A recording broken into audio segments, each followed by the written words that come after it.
नमस्कार। उत्तराखंड की खबरों में आपका स्वागत है और मैं आपके साथ प्रिया बिस्ट। बुलेटिन की शुरुआत करेंगे इस वक्त की बड़ी खबर के साथ। देहरादून समेत 6 जिलों में घने कोहरे की चेतावनी दी गई है। मौसम विभाग की तरफ से अलर्ट जारी किया गया है। 14 जनवरी तक बारिश बर्फबारी की संभावनाएं नहीं है। बारिश बर्फबारी की बेरुखी का तापमान पर सीधा असर पड़ रहा है। बारिश बर्फबारी न होने से प्रदेश भर में सूखी ठंड पड़ रही है। देहरादून, उधम सिंह नगर, हरिद्वार समेत नैनीताल और चंपावत और पौड़ी में भी अलर्ट जारी है। घना कोहरा छाए रहने का येलो अलर्ट मौसम विभाग ने जारी किया है। 14 जनवरी तक प्रदेश भर में मौसम शुष्क रहने की संभावनाएं हैं। इसी के चलते लगातार प्रदेश में सूखी ठंड पड़ रही है। देहरादून समेत 6 जिलों में घने कोहरे का अलर्ट है। 14 जनवरी तक बारिश और बर्फबारी प्रदेश में नहीं देखने को मिलेगी। इसकी वजह से तापमान पर भी सीधा असर देखने को मिल रहा है। बारिश और बर्फबारी नहीं होने से प्रदेश में सूखी ठंड पड़ रही है। इसी के साथ आपको बता दें कि देहरादून, उधम सिंह नगर, हरिद्वार के साथ साथ नैनीताल, चंपावत और पौड़ी में मौसम विभाग की तरफ से येलो अलर्ट जारी किया है। घना कोहरा छाए रहने का येलो अलर्ट है। 14 जनवरी तक प्रदेश भर में मौसम इसी तरीके से रहेगा। बर्फबारी और बारिश की कोई भी संभावनाएं नजर नहीं आ रही हैं। इसी के चलते लगातार मौसम में भी गिरावट देखने को मिल रही है। प्रदेश भर में सूखी ठंड देखने को मिल रही है। लगातार ठिठुरन बढ़ रही है। आपको बता दें कि मौसम विभाग ने भी अब इसमें चेतावनी दी है कि बारिश और बर्फबारी 14 जनवरी तक नहीं होगी। प्रदेश भर में मौसम इसी तरीके से रहेगा। इस खबर पर ज्यादा जानकारी के साथ सीधा जुड़ेंगे लाइव हमारे संवाददाता योगेश आर्य से। योगेश, लगातार प्रदेश में ठंड बढ़ रही है। अब मौसम विभाग की तरफ से भी चेतावनी है कि बारिश और बर्फबारी नहीं देखने को मिलेगी। क्या कुछ अपडेट मौसम विभाग की तरफ से सामने आए हैं? देखिए प्रिया, जी। जिस तरह से देखा जाए कि लगातार जो है उत्तराखंड के अगर मौसम की हम बात कर ले तो अनुमान लगाया जा रहा था कि बर्फबारी और बरसात देखने को मिलेगी, लेकिन अगर पर्वतीय इलाकों की बात कर ले, मैदानी इलाकों की बात कर ले, तो कोहरे जैसे हालात जो है वो देखने को मिल रहे हैं। और अभी भी अगर देखा जाए तो मौसम विज्ञान केंद्र की ओर से जिस तरह से जो जानकारी साझा की गई है उसी के अनुसार अगर देखा जाए तो 14 जनवरी तक अभी तक कोई भी बर्फबारी और बारिश के आसार बनते हुए नहीं नजर आ रहे हैं।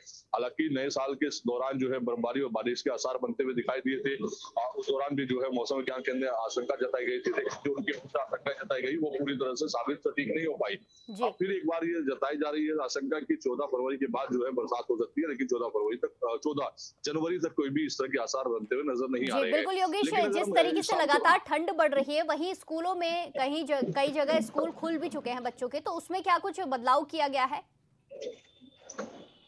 देखिए, स्कूलों की अगर हम बात कर जी। ले तो स्कूलों को लेकर जो छोटे बच्चों के स्कूल हैं उनकी अगर हम बात कर ले प्ले स्कूल की, तो उनमें ज्यादातर जो है स्कूल जो है वो बंद किए गए हैं ठंड की वजह से। और कई स्कूलों में समय में भी बदलाव किया गया है। कुछ 9 और 10 बजे स्कूल जो है वो जी। खोले जा रहे हैं ताकि जो है उनके समय में बदलाव रहे। क्योंकि मैदानी इलाकों की अगर हम बात कर ले तो मैदानी इलाकों में कोहरा है, अत्यधिक ठंड जो है देखने को मिल रही है, सूखी ठंड है, अटकपा देने वाली ठंड है। और ऐसे में कहीं ना कहीं जो है बच्चों को जो है स्कूल जाना पड़ रहा था, तो उस दौरान कुछ समय में बदलाव रखा गया है। और इसमें समय की अगर हम बात कर ले तो 9th 10th 11th 12th की जो क्लासेस है उनके समय बदलाव किया गया है। इससे अलग अगर देखा जाए तो कई जगह पर जो है स्कूलों के बच्चों की छुट्टी जो है वो की गई है। और जो है चाहे वो देहरादून की बात कर ले, हम उधम सिंह नगर की बात कर ले, जो है चंपावत की बात जी। हो या फिर ये हरिद्वार जिले की बात हो, ऐसे इलाके हैं जो मैदानी इलाके हैं जहां पर जो है येलो अलर्ट जो है कोहरे को लेकर के मौसम विज्ञान केंद्र की ओर से जारी किया गया है। उन्होंने साफ तौर पर कहा कि अत्यधिक जो है कोहरा रहने वाला है, ऐसे में सावधानी पूर्वक वाहन चलाने की आवश्यकता है। इसके अलावा जो जो गाइडलाइंस डॉक्टर्स की ओर से जारी की जा रही है उनका पालन करना होगा, सरकार की ओर से पालन किया जाएगा। और उसके साथ साथ जो रेन बसेरों की व्यवस्थाएं हैं उनका लगातार जो प्रशासनिक अधिकारी है निरीक्षण करते हुए नजर आ रहे हैं। अलाव की व्यवस्था को अत्यधिक बढ़ाने के निर्देश जो है वो दिए गए हैं। चौक चौराहों पर जो है जगह जगह पर जो है अलाव की व्यवस्था की जाए ताकि आने जाने वाले जी। ठंड से बचाव के लिए उनका सहारा ले सके। जी। जी, बिल्कुल योगेश, ऐसे में एक्यूआई भी एक मुद्दा बना रहता है, जहां बीते दिनों हो मैंने देखना कि 300 के पार एक्यूआई देहरादून का पहुंचा, तो उस पर क्या कुछ अपडेट है? एक्यूआई की अगर हम बात कर ले तो देहरादून में एक्यूआई की अगर स्थिति की देखी जाए तो जी। गंभीर स्थिति में कुछ वक्त तक रहा। 300 से ऊपर जो है एक्यूआई गया, लेकिन अगर 200 से नीचे जो है एक्यूआई की स्थिति बनी हुई है, जी। यानी कि 166 से लेकर 187 के बीच एक्यूआई की जो स्थिति है वो दिन भर देखने को मिलती है। लेकिन अगर हम देखें तो इसमें जो है जिस तरह से सुधार हुआ है, इसमें और सुधार हो सकता था अगर पहाड़ों पर बर्फबारी या बारिश के जी। आसार जो है जिस तरह से बनते हुए नजर आ रहे थे, अगर उस तरह की जो स्थिति थी वो सामान्य रह जाती और बारिश शुरुआती तौर पर अगर ठंड की हम देख लेते तो निश्चित तौर पर जो है एक की और बेहतर स्थिति में देखने को मिल सकता था। लेकिन अभी भी अगर देखा जाए तो 166 से लेकर 187 के बीच जो है AQI दर्ज जो है वो किया जा रहा है। जी जी। बिल्कुल, धन्यवाद योगेश हमारे साथ तमाम जानकारी साझा करने के लिए। इसी के साथ खबरों में आगे बढ़ते हैं। देहरादून से बड़ी खबर है, जहां आरटीआई अधिनियम की 20वीं वर्षगांठ का कार्यक्रम का आयोजन किया गया। मुख्यमंत्री पुष्कर सिंह धामी इस कार्यक्रम में प्रतिभाग करेंगे। उत्तरांचल प्रेस क्लब शपथ समारोह में भी पहुंचेंगे सीएम। नवनिर्वाचित कार्यकारिणी को दिलाई जाएगी शपथ। बड़ी खबर आपको बताई जा रही है, जहां मुख्यमंत्री के कई सारे कार्यक्रम आज हैं, जहां वो उत्तरांचल प्रेस क्लब के शपथ समारोह में पहुंचेंगे और इसी के साथ आरटीआई अधिनियम की 20वीं वर्षगांठ बनाई जा रही है। इसके लिए कार्यक्रम का आयोजन किया जाएगा, जिसमें मुख्यमंत्री प्रतिभाग करने वाले हैं। इसी के साथ साथ उत्तरांचल प्रेस क्लब का शपथ समारोह भी आज है, जहां मुख्यमंत्री पहुंचेंगे और निर्वाचित कार्यकारिणी को शपथ भी दिलाई जाएगी। बड़ी खबर आपको बताई जा रही है, जहां मुख्यमंत्री के कार्यक्रम रखे गए हैं आज, जहां वो प्रेस क्लब में जाएंगे और उत्तरांचल प्रेस क्लब शपथ समारोह में मुख्यमंत्री पहुंचेंगे और नव निर्वाचित कार्यकारिणी की शपथ दिलाई जाएगी। मुख्यमंत्री इसी के साथ आरटीआई अधिनियम की आज 20वीं वर्षगांठ है, इसके लिए कार्यक्रम का आयोजन किया गया है, उसमें भी प्रतिभाग मुख्यमंत्री करने वाले हैं। इसके बाद मुख्यमंत्री उत्तरांचल प्रेस क्लब पहुंचेंगे, जहां शपथ समारोह है, जिसमें नवनिर्वाचित कार्यकारिणी को शपथ दिलाई जाएगी। बड़ी खबर आपको बताई जा रही है, जहां मुख्यमंत्री पुष्कर सिंह धामी के देहरादून में कई दौरे हैं।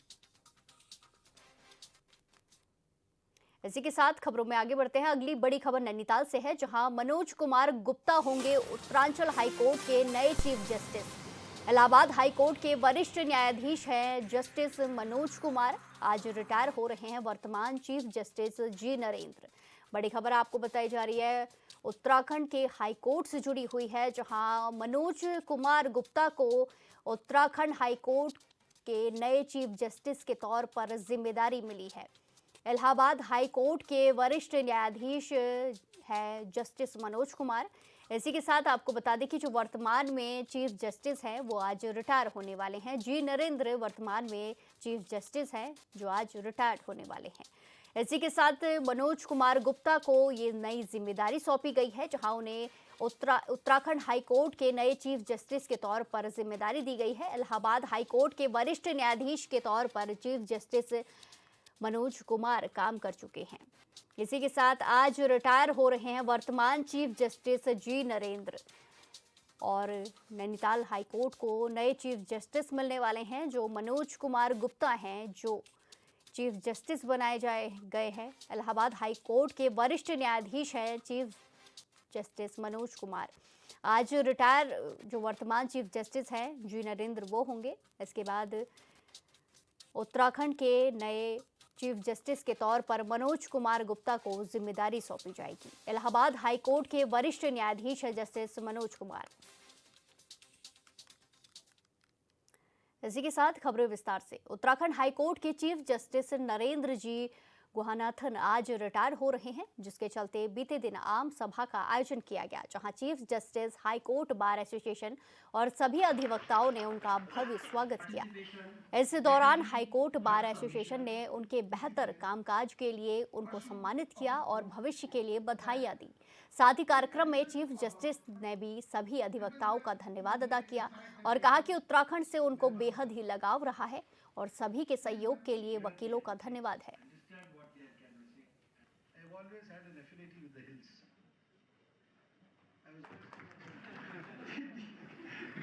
They are which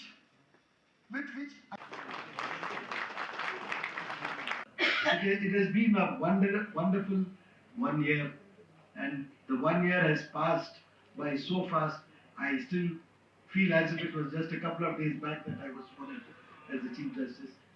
Be it within the court or outside the court, I have had a really pleasant and fulfilling journey, I can say. And that is why I say I will be laying down my office without any regret. Probably only small regret is I could not complete certain judgments, though they were heard and deserved, and I know that would again, I apologize to the advocates because they had put in their effort, they had argued, but circumstances beyond my control. It takes a day for me to reach my hometown. मुख्य न्यायाधीश जी यहाँ से सेवानिवृत्त हो रहे हैं, उनका retirement है। हमारा भी सौभाग्य था कि उन्हें हमने अपनी बार में बुलाया और वो हमारे बार में आए और बार में हमारे कुछ सीनियरों द्वारा और पूर्व पदाधिकारी द्वारा उनका सम्मान भी किया गया। और चीफ साहब ने अपना उत्तराखंड में रहने का एक क्या उनका शेयर था, एक्सपीरियंस था और अपनी बातें शेयर की, तो काफ़ी अच्छा हमें लगा। और हम भविष्य में उनके उज्जवल स्वास्थ्य की कामना करते हैं। और उनका आप सबसे बेस्ट टेन्योर देखेंगे तो उसमें सबसे बेस्ट कार्य अगर आप देखेंगे तो सबसे बड़ी चीज़ है लाइव स्ट्रीमिंग। आज आप देखेंगे हमारी हर न्यायालय में लाइव स्ट्रीमिंग लगी है और लाइव स्ट्रीमिंग सिर्फ हमारे लिए ही बेनिफिट नहीं देता है। आप देखिए जो हमारे यहाँ पे जिनका काम होता है, जो क्लाइंट होते हैं, वो भी अपना मैटर देख पाते हैं और वकीलों को भी सुविधा मिलती है क्योंकि हमारा एक लाइव स्ट्रीमिंग आ गया है, वो उनकी बहुत बड़ी उपलब्धि है।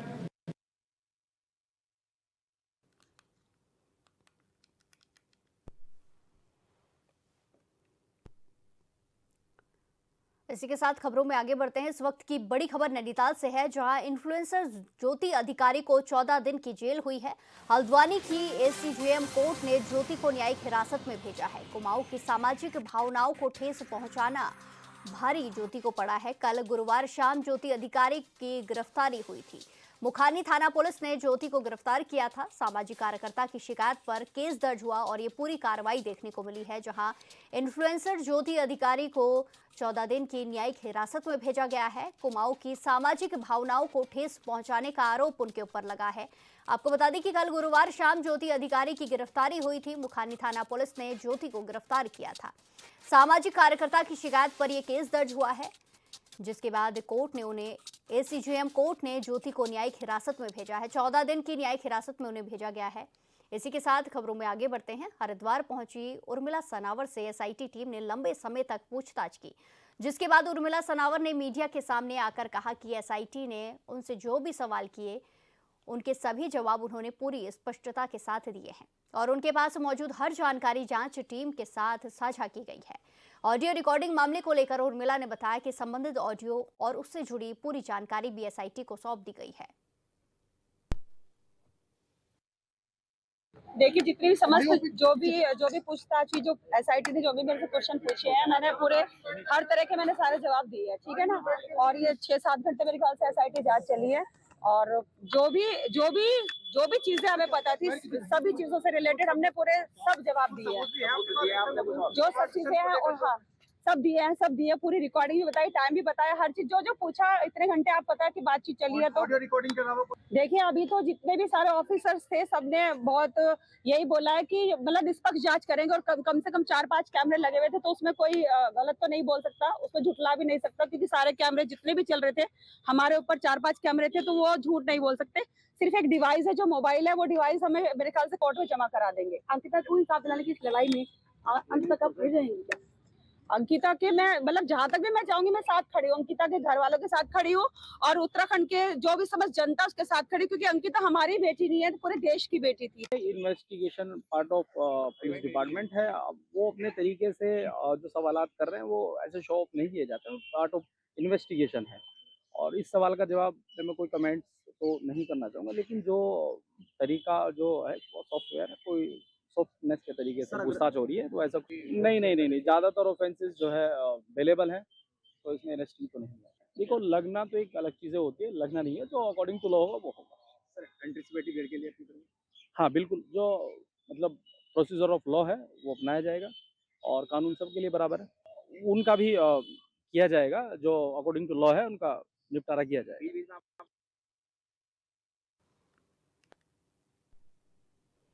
देहरादून में नंदा देवी राज्यात यात्रा को लेकर प्रदेश के पर्यटन सचिव की अध्यक्षता में एक उच्च स्तरीय बैठक संपन्न हुई, जिसमें क्षेत्र के 40 क्षेत्रवासियों ने प्रतिभाग किया।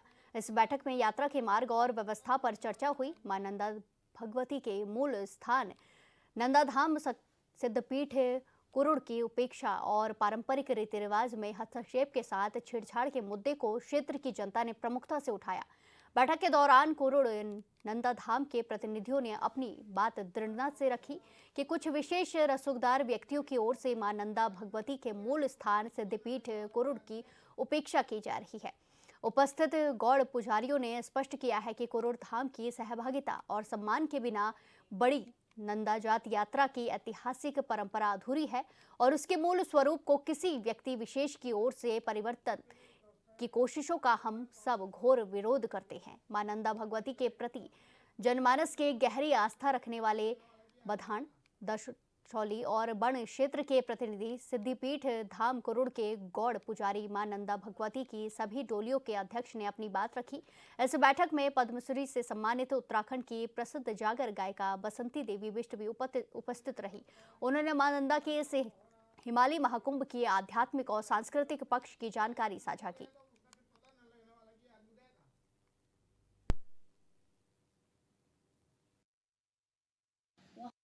वो रात को पुजारी लेकर के कोट ब्राह्मणी आते हैं।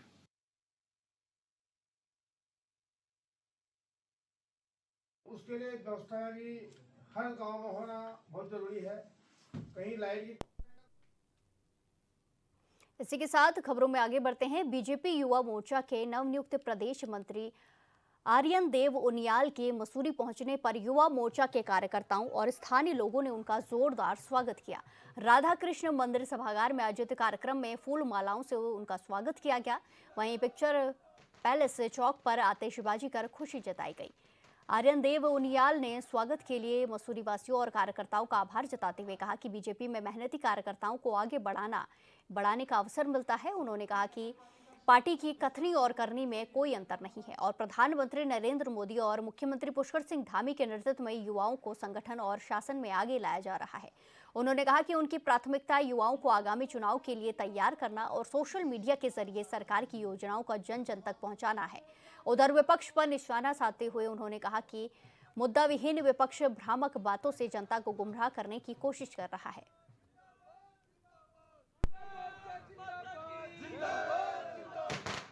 धन्यवाद करता हूँ अपने शीर्ष नेतृत्व का, जिन्होंने मुझ पर भरोसा जताया और मसूरी जैसे छोटे शहर में एक कार्यकर्ता को प्रदेश मंत्री की जिम्मेदारी दी। मैं पहले भी सहसंयोजक विधिकार रहा हूँ, मैंने प्रदेश में काम किया है, बहुत सालों से मैंने नगर पालिका के चुनावों में, विधायक चुनाव में काम किया है। तो पार्टी ने मेरी कार्यशैली को समझा कि मुझे पद दे सकते हैं और ये कहीं ना कहीं आप देखेंगे तो युवाओं पर विश्वास है। जो हम बोलते हैं हमारी कथनी करनी में फर्क नहीं है। हमारी party Bharatiya Janata party prime minister Narendra Modi ji के नेतृत्व में, हमारे पुष्कर सिंह धामी जी के नेतृत्व में तो युवाओं को प्रोत्साहन दे रही है। आप देखेंगे युवाओं को कितने मौके मिल रहे हैं, चाहे वो संगठन हो, चाहे वो टिकट हो। तो यही एक एग्जाम्पल है कि हम जैसे युवाओं को पार्टी आगे बढ़ा रही है। युवाओं के कंधे पर बहुत भार है। सोशल मीडिया का जमाना है, सबसे ज्यादा युवक ही सोशल मीडिया यूज करते हैं। मुख्यमंत्री के निर्देशों के अनुपालन में देहरादून जिला प्रशासन की ओर से अवैध अतिक्रमण के खिलाफ सख्त कार्रवाई लगातार जारी है। इसी क्रम में जिला प्रशासन की टीम ने देहरादून शहर के घंटाघर क्षेत्र स्थित एचएनबी कॉम्प्लेक्स एमटीए एरिया में सरकारी भूमि पर किए गए अवैध अतिक्रमण को ध्वस्त किया। प्रशासन की ओर से पूर्व में संबंधित पक्ष को नोटिस जारी कर अतिक्रमण हटाने का अवसर दिया गया था, लेकिन निर्धारित समय सीमा के अंदर अतिक्रमण न हटाए जाने पर कार्रवाई करते हुए अवैध निर्माण को गिरा दिया गया। जिला प्रशासन ने स्पष्ट किया है कि मुख्यमंत्री के निर्देशानुसार सरकारी संपत्तियों को अतिक्रमण से मुक्त कराने का अभियान आगे भी लगातार जारी रहेगा।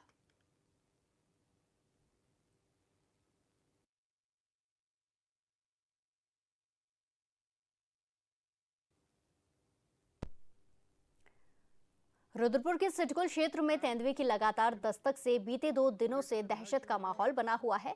नील ऑटो कंपनी के गेट के पास और सिटकुल से सटे गेहूं के खेत में तेंदुआ देखे जाने की सूचना के बाद विधायक शिव अरोड़ा, डीएफओ और वन विभाग प्रशासन और पुलिस की टीम मौके पर पहुंची। विधायक शिव अरोड़ा ने वन विभाग को स्पष्ट निर्देश दिए हैं कि ये बेहद संवेदनशील मामला है। दिन में आबादी के बीच तेंदुआ दिखाई देना जनता की जान के लिए खतरा है। वो अपनी क्षेत्र की जनता की जान जोखिम में नहीं डाल सकते, इसलिए नियमों के तहत तत्काल जाल बिछाकर तेंदुए का रेस्क्यू किया जाए, जिसके बाद वन विभाग की ओर से पिंजरा लगाकर तेंदुए को रेस्क्यू कर लिया गया। इधर देखो भाई, इधर देखो, इधर देखो। 30 सेकंड पाया, लेकिन देख सकते हैं विधायक शिव अरोड़ा वो कहाँ दूसरा जो है ये है अब किधर गया वो इधर देखो भाई, इधर देखो, इधर देखो। जनता की डर को देखते हुए और कहीं पर किसी पर आक्रमण ना कर दे, इस चिंता को देखते हुए मैं आज स्वयं फॉरेस्ट डिपार्टमेंट के साथ, जिला प्रशासन के साथ, पुलिस प्रशासन के मौके पर गया और मौके पर पहुंचने के बाद थोड़ी ही देर में उस तेंदुए से हमारा आमना सामना हुआ।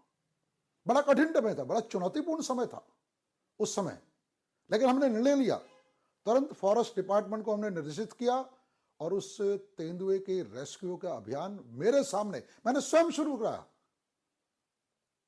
लोगों ने मुझसे कहा, विधायक जी आपको जाने की क्या आवश्यकता है, लेकिन क्षेत्र की जनता की सुरक्षा का मामला हो तो विधायक पीछे नहीं रह सकता, हमारी सरकार पीछे नहीं रह सकती।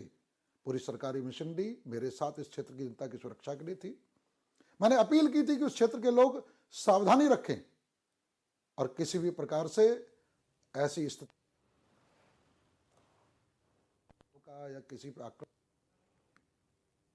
हल्द्वानी के सर्किट हाउस में जिला विकास प्राधिकरण बोर्ड की बैठक आयोजित की गई, जिसमें कुमाऊं कमिश्नर दीपक रावत, जिलाधिकारी ललित मोहन रयाल समेत जिला विकास प्राधिकरण के अधिकारी मौजूद रहे। इस दौरान आवासीय और कमर्शियल एक्टिविटी के 112 मामलों की सुनवाई हुई, जिसमें कुमाऊं कमिश्नर की ओर से जिला विकास प्राधिकरण को निर्देश दिए गए कि जिन भवनों का आवासीय नक्शा पास हो रहा है इसका दुरुपयोग ना हो, इसका विशेष ध्यान रखा जाए। इसके अलावा बाहरी व्यक्तियों की ओर से जिले में खरीदी गई जमीनों पर बन रहे आवासीय और कमर्शियल स्ट्रक्चर की लगातार मॉनिटरिंग होती रहे। साथ ही दर्जनों की संख्या में बोर्ड की ओर से नैनीताल और भीमताल क्षेत्र में आवासीय भवनों का मानचित्र स्वीकृत किया गया।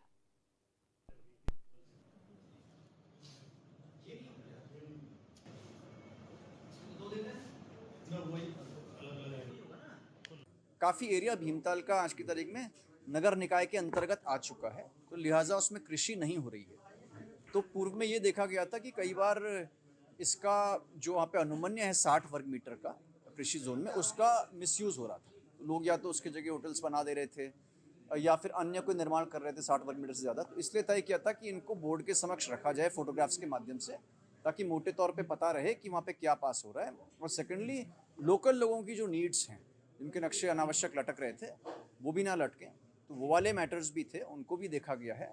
इसके अलावा अगर कोई जो लोकल नीड्स हैं, चाहे वो स्पोर्ट्स की भी हो सकती हैं। स्पोर्ट्स में एक तो जो फ्लैट्स में हमारा बैडमिंटन कोर्ट है उसकी कंडीशन अच्छी नहीं है, उस पर एक मॉडर्न टर्फ वाला मॉडर्न कोर्ट उसको हमने पास करने के यहाँ पे डायरेक्शंस दिए हैं। सिमिलरली जो पहाड़ों में हमारे भवाली से खैरना के बीच में, साथ ही नैनीताल रोड में भी टूरिस्ट के लिए कहीं पे भी कोई टॉयलेट्स नहीं है, तो उसमें ये डिसीजन लिया है कि हम सरकारी लैंड जहाँ पे अवेलेबल है और उसमें टॉयलेट्स बनाएंगे, और टॉयलेट्स के साथ साथ जो हमारी लोकल एसएचजीज हैं, उनके उत्पाद हैं, उनकी दुकान भी उसके आसपास बनाएंगे, ताकि दोनों चीज़ें एक साथ चलें। पब्लिक वहाँ पे रुके भी, अपने बेसिकली टॉयलेट्स के तो रुकेंगे ही, और साथ में वहाँ पे अगर कोई रिफ्रेशमेंट करना चाहते हैं वो इसको भी करें।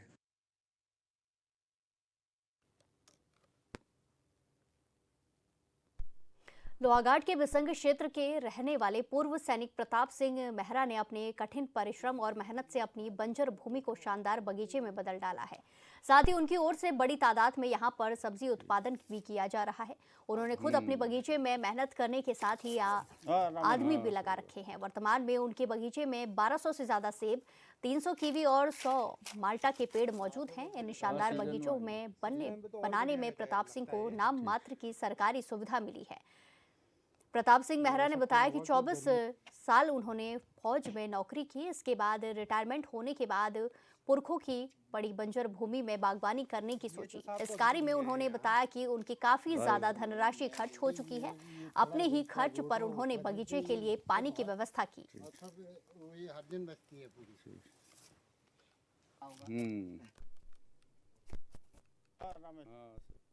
इस बुलेटिन में फिलहाल के लिए इतना ही। बाकी तमाम खबरों के लिए देखते रहिए HNN 24/7। नमस्कार।